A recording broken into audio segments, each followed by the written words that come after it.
కాణిపాకంలో ఆలయ అర్చకుల ఇంట్లో జింక చర్మం లభ్యమైంది. దాంతోపాటు నిత్య అన్నదానంలో సిబ్బంది చేతివాటం ప్రదర్శించారు.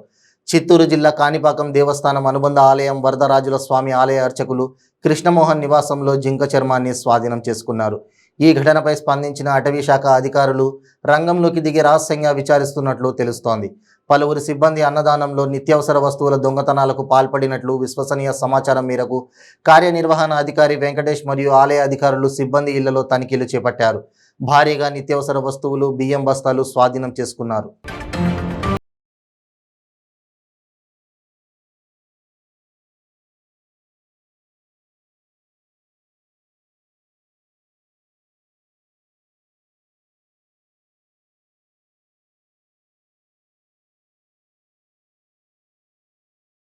అన్నదానంలో